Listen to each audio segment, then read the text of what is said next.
आपके सालों पुराने जहेज के बर्तनों को या फिर स्टील सिल्वर के पुराने और डल बर्तनों को जिनको आपने इस्तेमाल करना बिल्कुल छोड़ दिया था, ऐसे पुराने बर्तनों की खोई हुई चमक को वापस लाने का, उन्हें चांदी की तरह चमकाने का बहुत ही आसान और सस्ता तरीन तरीका आज मैं आपके साथ शेयर करूंगी। इसके अलावा भी वीडियो में बहुत ही useful kitchen tips and tricks and home hacks share किए गए हैं जो कि आपके घर और किचन में होने वाले तमाम तर छोटी बड़ी प्रॉब्लम्स को जिन्हें करने में आपको थोड़ी सी भी परेशानी होती है, आप मिनटों में हल कर लें। आज की वीडियो आपके डेली बेसिस पर पूछे जाने वाले क्वेश्चन से रिलेटेड है, इसलिए आपने वीडियो को कंप्लीट वॉच करना है क्योंकि वीडियो बहुत ज्यादा इंफॉर्मेटिव होने वाली है। अस्सलामुअलैकुम friends and welcome back to my channel tips and tricks with Hina. आज की पहली टिप की जानिब बढ़ते हैं। आपने इसे बहुत ध्यान से देखना है क्योंकि ये आपके बहुत ज़्यादा काम आने वाली है। तो यहाँ पर आप देख सकते हैं कुकर का ढकना मेरे पास मौजूद है और मैंने थोड़ा सा ऑयल लिया है। ऑयल को हमने कुकर के जो नोजल्स होते हैं ना, सीटी वाला जितने भी पार्ट हैं इसके, वहाँ पर आपने अच्छी तरह से ऑयल लगा देना है। एक ड्रॉप आपने सीटी वाले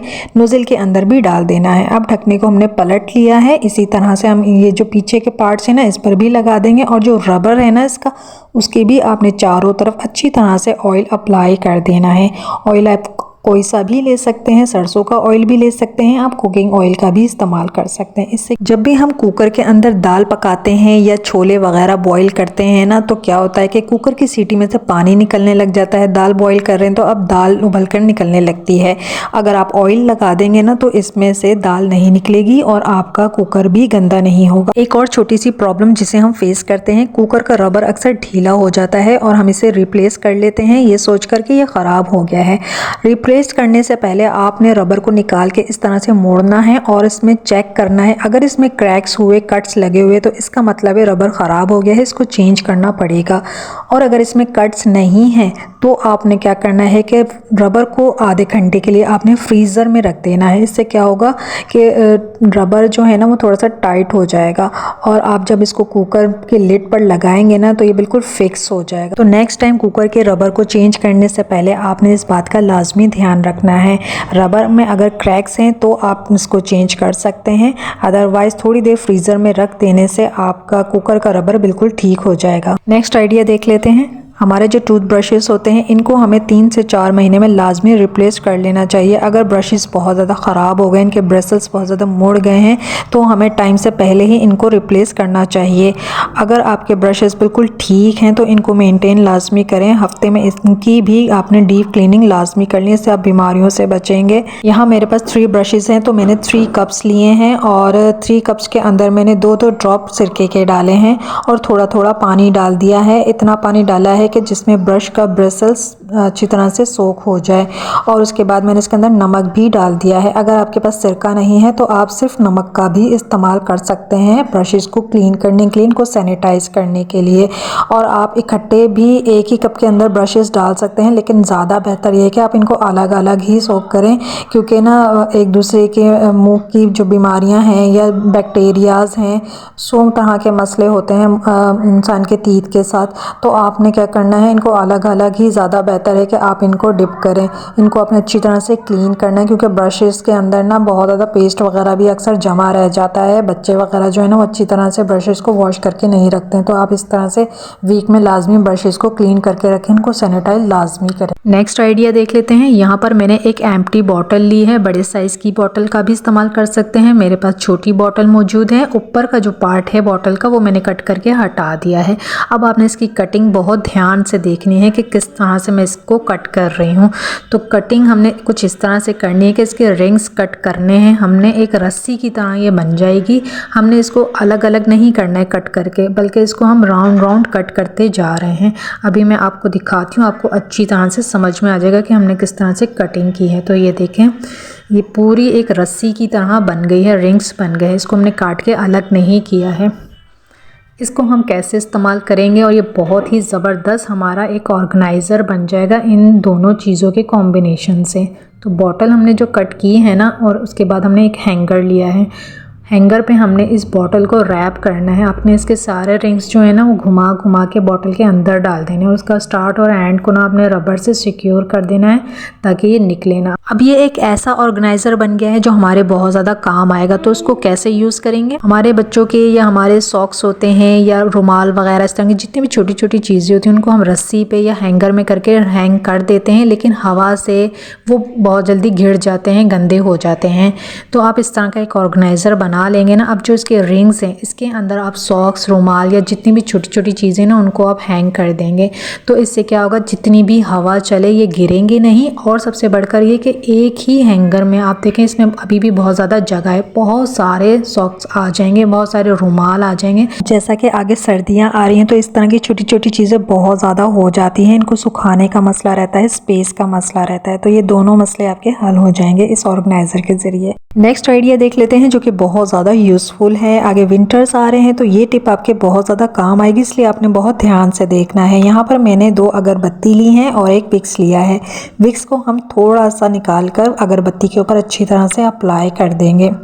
इससे क्या फ़ायदा होगा, जैसे ही विंटर स्टार्ट होता है हर छोटे बड़े को वायरल इन्फेक्शन हो जाता है, किसी की नाक बंद हो जाती है तो किसी को नज़ला ज़ुकाम हो जाता है।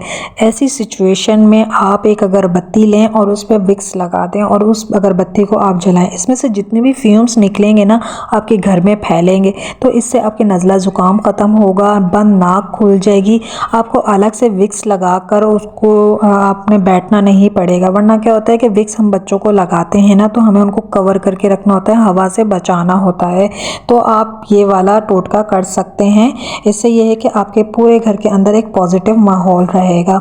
इसके लिए मैंने एक स्टैंड बनाया है, एक पेन का कैप ले लिया है और उसके ऊपर डबल टेप लगा के उसको मैंने एक जगह पर लगा दिया है। तो ये एक स्टैंड बन गया अगरबत्ती के लिए। नेक्स्ट आइडिया देख लेते हैं। हमारे बाथरूम में इस्तेमाल होने वाली बाल्टी या टब एक ही जगह अगर पड़े रहें, अब बाथरूम में इस्तेमाल नहीं हो रहा है तो इसके नीचे बहुत ज़्यादा काई जम जाती है, बहुत ज़्यादा गंदगी इकट्ठी हो जाती है। अगर बाथरूम इस्तेमाल नहीं हो रहा है तो आपने ये चीज़ें बाथरूम से हटा देनी है। अगर आपके घर में या बाथरूम में आपने कोई जगह बनाई हुई है तो आप वहाँ पर इन बाल्टियों को उल्टा करके रख दीजिए या फिर आप नल के ऊपर इस तरह से इनको टांग दीजिए। तो इस तरह से क्या होगा कि बाल्टी के नीचे काई नहीं जमेगी और जो फ्लोर है ना आपका वहाँ पर भी एक निशान बन जाता है तो वो भी नहीं पड़ेगा। नेक्स्ट आइडिया देख लेते हैं। मेरे पास एक फटा हुआ पेपर बैग है, इसको मैंने डिस्कार्ड नहीं किया है, इसको मैं रिसाइकिल करूंगी और बहुत ही खूबसूरत आइडिया मैं आपके साथ शेयर करने लगी हूँ। तो यहाँ पर ना मैंने पेपर बैग को कट कर लिया है, एक चौड़ा और काफ़ी बड़ा सा मैंने स्ट्रैप इसमें से निकाल लिया है। इनके फ्लैप्स को मैंने टर्न किया और ना इसमें से भी मैंने पतली पतली से स्ट्रिप्स निकाल ली हैं, 4-5। स्ट्रिप की जो बंद वाली साइड है ना जहाँ से हमने स्ट्रिप को फोल्ड किया था वहाँ पर हमने कैंची से बारीक बारीक से कट लगा दिए हैं बहुत सारे, और ना ये इस तरह की दिखेगी। उसके बाद झाड़ू का तिनका ले लें या फिर कोई पतली सी स्टिक पड़ी है तो आप उसका भी इस्तेमाल कर सकते हैं, क्योंकि ये स्टिक नज़र तो आएगी नहीं। स्ट्रिप के कोने पर स्टिक को रखिए और इस तरह से रैप कर दीजिए और एंड में टेप से सिक्योर कर दीजिए। तो ये इस तरह से बहुत ही खूबसूरत से स्टिक्स बन जाएंगी हमारे घर को डेकोरेट करने के लिए, सजाने के लिए। अब जैसा कि दिवाली आ रही है, हमारी जो नॉन मुस्लिम बहनें हैं वो दिवाली की तैयारियां कर रही हैं, घर को सजा रही हैं, तो वो इस आइडिया को कंसिडर कर सकती हैं अपने घर को सजाने के लिए। ये बिल्कुल लकड़ी का लुक दे रही हैं, बहुत ही रियल लुक आ रहा है और बहुत खूबसूरत लगेंगी। बहुत ही आसान आइडिया है। पेपर बैग से आप इस तरह के स्टिक्स बनाकर काफ़ी सारे रेडी कर सकते हैं और इससे आप अपने घर को सजा सकते हैं। तो मुझे तो ये बहुत ही खूबसूरत लगी। आपको कैसी लगी ज़रूर बताइए। हमारी अगली किचन टिप देख लेते हैं। यहाँ पर मैंने एक स्पून लिया है और एक इस्तेमाल शुदा फॉइल पेपर लिया है। फॉइल पेपर को अच्छे से स्पून के ऊपर रैप कर लेना है। अब मैंने 2 छोटे छोटे से कोयले लिए हैं और कोयले को अच्छी तरह से आग पर दहका लिया है। कोयले को हम इस स्पून के ऊपर रख देंगे। अब थोड़ी सी हमने अजवाइन लेनी है। अगर आप लोबान का इस्तेमाल करते हैं तो आप लोबान का भी इस्तेमाल कर सकते हैं। इसके इस्तेमाल से हमारे घर में जितने भी छोटे छोटे से मच्छर आजकल बहुत ज़्यादा आ रहे हैं, या आप ऐसी जगह पर रहते हैं जहाँ ग्रीनरी बहुत ज़्यादा है तो मच्छर बहुत ज़्यादा आते हैं, तो आपने ये चीज़ें जलानी है और इसकी धुनी अपने घर में देनी है। आप जो लहसुन और प्याज के छिलके होते हैं ना उनका भी इस्तेमाल कर सकते हैं। इनकी भी बड़ी स्ट्रॉन्ग सी स्मेल होती है। इन चीज़ों की स्मेल से ना आपके घर से एक तो नेगेटिविटी ख़त्म होगी, आपके घर का एटमॉस्फेयर एकदम से फ्रेश हो जाएगा और जितने भी कीड़े मकोड़े हैं ना, जितने भी मच्छर हैं वो बिल्कुल ख़त्म हो जाएंगे। तो आप शाम के वक्त ये धुनी अपने पूरे घर में ज़रूर दें। ये महंगे और केमिकल वाले स्प्रे से काफ़ी बेहतर आइडिया है। नेक्स्ट आइडिया देख लेते हैं जो कि टाइम सेविंग है और इस तरीके से आप अपनी कुकिंग टाइमिंग को भी मैनेज कर सकते हैं। तो यहाँ पर दाल चावल और बाकी की सब्जियां मैं एक ही वक्त में एक ही चीज़ में रेडी कर लूँगी। अभी मैं दाल चावल बना रही हूँ तो यहाँ पर कुकर में मैंने पहले दाल डाली है और उसके बीच में एक स्टैंड रख दिया है सपोर्ट के लिए और दूसरा बाउल लिया है, उसके अंदर मैंने चावल रख दिए हैं। इस तरीके से जो हमारे दाल चावल है ना वो इकट्ठे बन जाएंगे। और अगर आप सब्जियां बॉईल करना चाहते हैं ना, जैसे बीन्स हैं, मटर हैं, गाजर हैं, तो इस तरह की जितनी भी सब्जियां ना आप एक ही वक्त में सारी चीज़ें रेडी कर सकते हैं। तो यहाँ पर मैंने भुट्टा रख दिया था चेक करने के लिए, जस्ट एक्सपेरिमेंट के लिए कि क्या इतनी सी टाइमिंग में ये भी बन जाएगा या नहीं बनेगा। तो अल्हम्दुलिल्लाह मेरी जो दाल चावल है ना वो बहुत ज़बरदस्त तरीके से 10 मिनट में दोनों चीज़ें रेडी हो गई। वरना अलग अलग हम इनको बनाते तो बहुत ज़्यादा टाइम लग जाता। अब जैसे कि मेरे पास एक ही चूल्हा है तो एक ही वक्त में ये दोनों चीज़ें रेडी हो गई हैं। अच्छे से मैंने इसको घूट लिया है और बहुत ही अच्छी जायकेदार और घुटी हुई दाल इससे बनकर तैयार होती है इस तरीके से। लेकिन अगर आप इसके अंदर सब्जियां बॉईल करेंगी ना भुट्टे की जगह तो वो फ़ौरन से बहुत अच्छी रेडी हो जाएंगी। यहाँ पर जो भुट्टा है ना वो हाफ़ डन हुआ था, कंप्लीट ये कुक नहीं हुआ था। तो मैंने इसको खैर बाद में दोबारा से कुक कर लिया था और चावल भी देखें हमारे खिले खिले बने हैं। अगर आप इस टॉपिक पर डिटेल वीडियो देखना चाहते हैं तो वो मेरे चैनल पर मौजूद है कि मैंने इसके अंदर कितना पानी डाला, कितनी देर कुक किया और सारी चीज़ें उसमें मैंने तफसील से बताई हैं। आप में से बहुत सारे लोगों ने उस वीडियो को अब तक नहीं देखा है और वो बहुत ही इंफॉर्मेटिव वीडियो है, तो आप उसको ज़रूर देख सकते हैं। यहाँ पर मैंने आपको फ़िलहाल ये छोटा सा आइडिया शेयर कर दिया है। हमारी अगली किचन टिप देख लेते हैं जो कि बहुत ज़्यादा यूज़फुल है। तो यहाँ पर मैंने एक स्क्रू लिया है, स्क्रू को अच्छी तरह से आग पर गर्म कर लेंगे और बहुत ध्यान से आपने ये काम करना है। और एक ढक्कन लिया है, ढक्कन के सेंटर में हमने होल करना है स्क्रू से, यानी कील से हमने एक होल बना लिया है। होल बनाने के बाद ना अब इस कील को हमने निकालना नहीं है, इसी के साथ लगे रहने देना है क्योंकि इसी से हमारी एक बहुत बड़ी प्रॉब्लम सॉल्व हो जाएगी। तो इसको हम यूज़ करने वाले हैं। हमारा ये जो पतीली का ढक्कन है ना, इसके नोब होते हैं ना जो पकड़ने वाला, वो टूट जाता है, जंग लग जाता है किलो पे, वो गल जाते हैं, ख़राब हो जाते हैं। तो आप इस तरह की एक जुगाड़ लगा के पतीली के ढक्कन को रिपेयर कर सकते हैं। इस पर एक नोब बना सकते हैं। कील आपने छोटा इस्तेमाल करना है, कील मैंने बड़ा यहाँ पर लिया था क्योंकि मेरे पास यही मौजूद था। और आपने इस बात से बेफिक्र रहना है, ये प्लास्टिक का ढक्कन बिल्कुल भी मेल्ट नहीं होगा क्योंकि काफ़ी अरसे से मैं इसको यूज़ करती हुई आ रही हूँ। अभी जो है ना मैंने यहाँ पर इसको एक्सचेंज किया है और आपको दिखाया है। नेक्स्ट आइडिया देख लेते हैं जो कि सफ़ेद कपड़ों पर से दाग धब्बे मैल कुचैल मिनटों में साफ़ करने से रिलेटेड है। बहुत ही अच्छे से आपके सफ़ेद कपड़े साफ़ हो जाएंगे इस आइडिया से। हमारे जो मर्दाना कपड़े होते हैं ना खुसूसन, वो बहुत ज़्यादा मैले हो जाते हैं।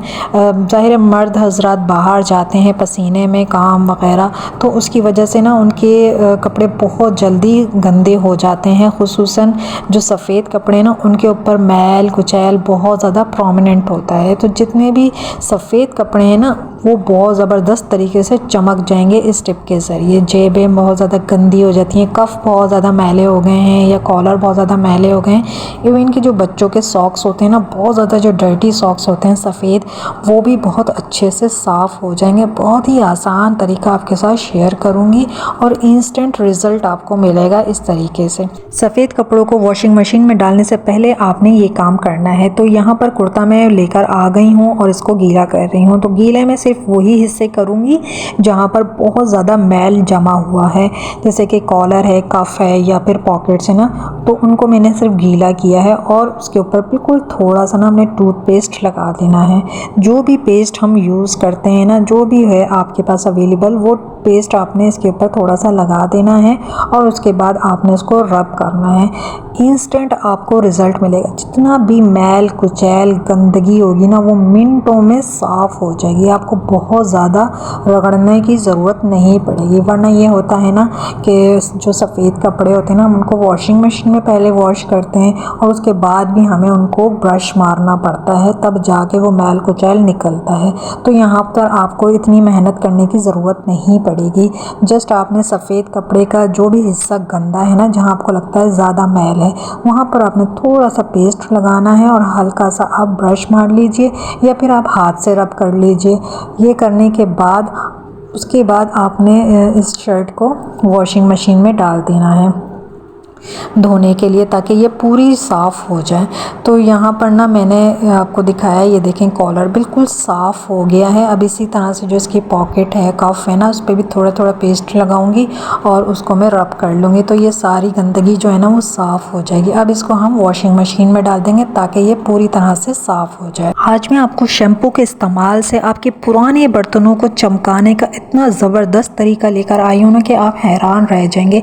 आपके जितने भी पुराने से पुराने बर्तन है ना, स्टील के, सिल्वर के, जहेज़ के, सालों पुराने बर्तन है, पतीलियाँ हैं, भगोने हैं, जिनको आपने इस्तेमाल करना छोड़ दिया था क्योंकि वो बहुत ज़्यादा पुराने हो गए थे, उनकी चमक ख़त्म हो गई थी, तो उनको आपने फिर से पॉलिश करना है, उनको रीशाइन करने के लिए, नए जैसा लुक देने के लिए ना आज ये वीडियो मैं आपके लिए ख़ास तौर पर लेकर आई हूँ, ताकि जो मेरी बहनें हैं ना उनके पुरानी यादें, पुराने बर्तनों से वो दोबारा से उनको इस्तेमाल करें। अच्छा, जब भी मैं आपके साथ कोई भी बर्तन चमकाने की वीडियो शेयर करती हूँ ना, तो लाजमी मुझे एक कमेंट आता है कि आपने बर्तन चेंज कर दिया। मतलब इतना अच्छा रिज़ल्ट आता है कि उनको वो बर्तन ही नहीं पहचाना जाता है।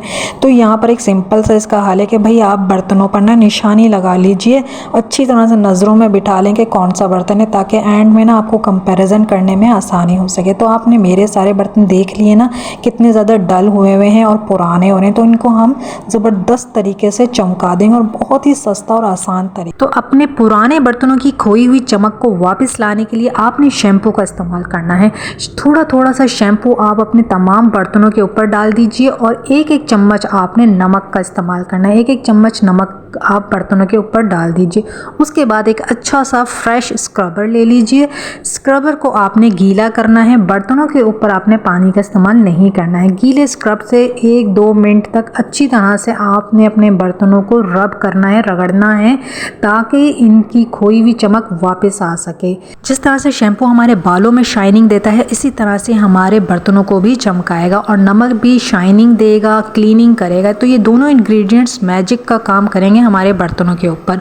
आपके काले जले बर्तनों को क्लीन करने के लिए ये टिप नहीं है, ये सिर्फ पुराने और डल बर्तनों को रीशाइन करने के लिए टिप मैंने आपके साथ शेयर की है। तो बर्तनों को हम वॉश कर लेंगे और ये रिज़ल्ट आप देखें, अमेजिंग रिज़ल्ट आया है। आप हमेशा अपने बर्तनों को वॉश करने के बाद ना थोड़ी देर धूप में ज़रूर रखा करें, क्योंकि धूप में रखने से भी बर्तन चमकता है, उस पर काले स्पॉट्स नहीं पड़ते हैं। वरना बर्तन अगर गीला रहे ना तो वो अंदर से काला होना स्टार्ट हो जाता है।